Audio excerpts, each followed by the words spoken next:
All right, guys. So we're into section 6.2 now. All right.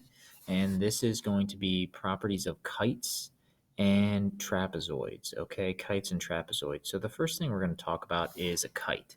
And guys, this might be good to draw a kite down like I have over here.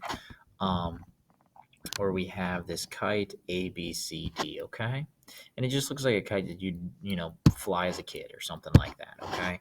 So it'd be a good idea to draw the kite like that in your notes. That way you have this, and we're going to mark down all the congruent parts, okay? And we're going to, label everything that we can.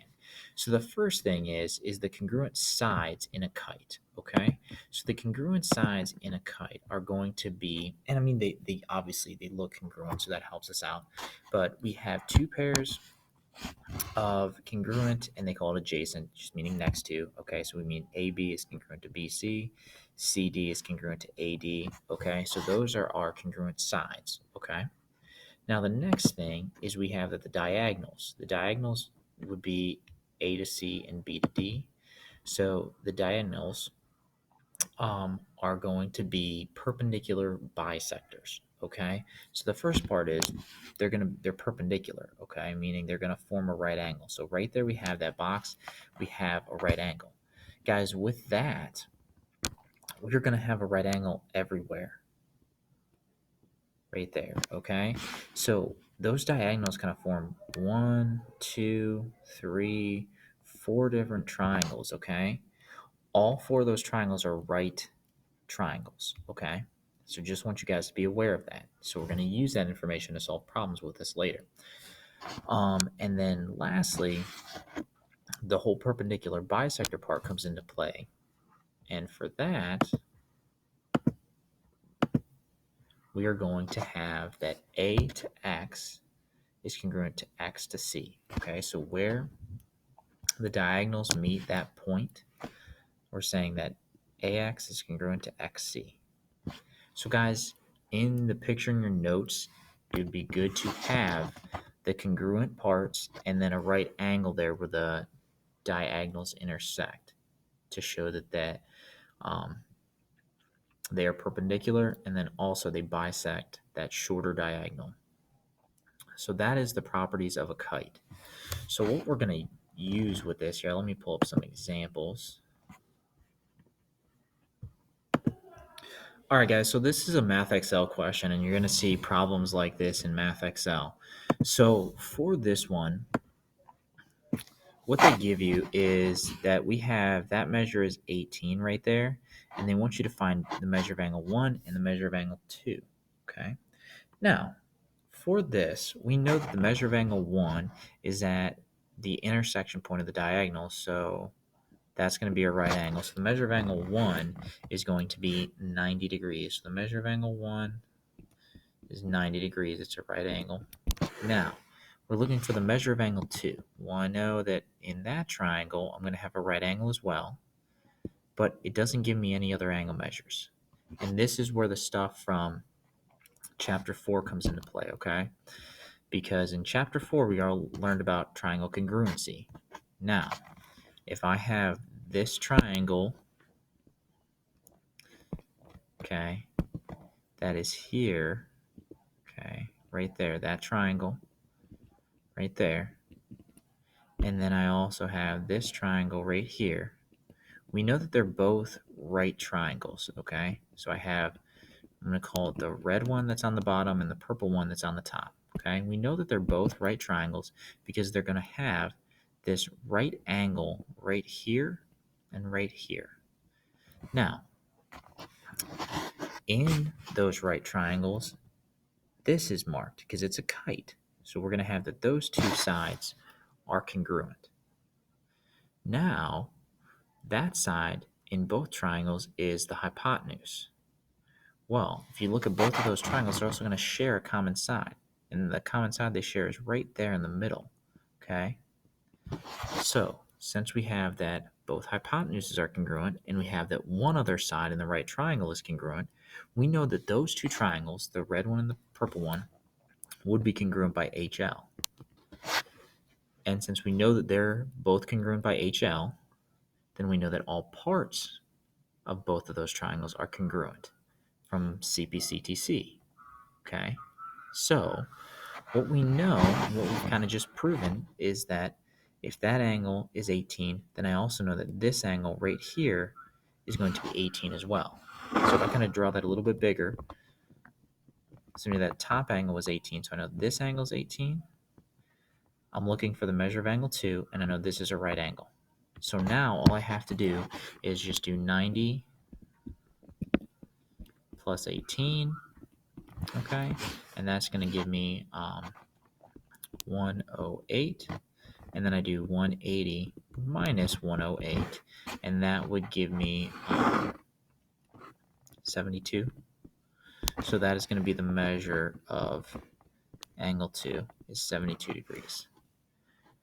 So just be aware of that. And it's the same for the other two triangles up here, all right? Same thing. They share that common side in the middle. So we know that, and they're also right triangles, so we know that those two triangles are going to be congruent, and the other two triangles are going to be congruent. Okay, both by HL, so that all parts of those triangles are going to be congruent. All right, guys. Let's pause.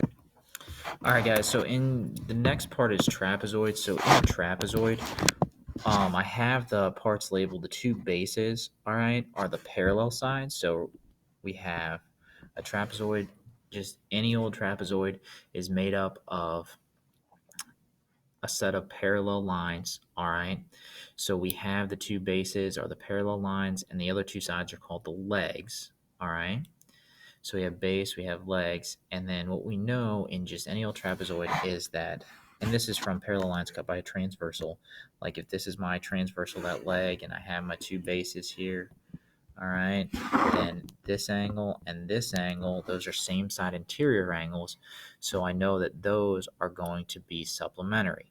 Okay, not congruent, supplementary. I mean, just look at the angles. One's obtuse, one's acute. Okay, so not congruent, but they are supplementary. So just if I knew that this angle was 100, then I know that this angle down here would have to be 80. If I knew that this angle over here is 120 degrees, then I know that this angle down here would have to be 60. Okay, so guys, that's just an example of just any old trapezoid. Okay, so if it's any old trapezoid, we know that the angles on the one transversal have a relationship, okay, and that the angles on the other transversal have a relationship. Now, if we switch over to an isosceles trapezoid, okay, which an isosceles trapezoid is where we have the two legs would be congruent, okay? So, an isosceles trapezoid, these two sides are the legs, AB and CD, and we are going to know that AB is congruent to CD. What that tells us is that the angles at the base are congruent. So BAD is congruent to CDA. So this angle is congruent to that angle. And then also this angle is congruent to this angle up here. Okay.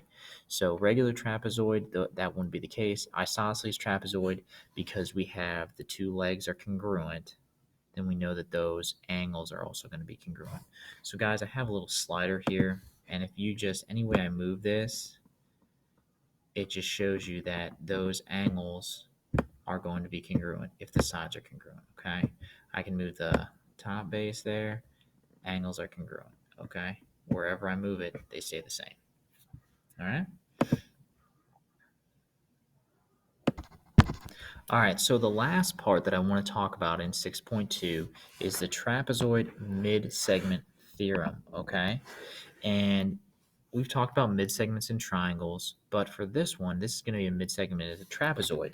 And what it does is it connects the midpoint of one leg of the trapezoid to the midpoint of the other leg of the trapezoid. So X and Y are both midpoints on the legs of the trapezoid. And this mid-segment theorem will work for any trapezoid. It does not have to be an isosceles trapezoid. It could be, but it doesn't have to be. It could just be any old trapezoid. And so if you look over here, we're going to have those two congruent segments. So you could also be asked a problem like that. But more importantly, we have this theorem, okay? And what it says is that the sum of the two bases divided by 2 is going to equal that mid-segment. So if we're looking at this problem over here, okay, oops, zoom in a little bit. Oh, there we go. All right, so this problem over here, we have that the two bases are 4.2 and 10, okay? And there might be a question that says, what is the mid segment?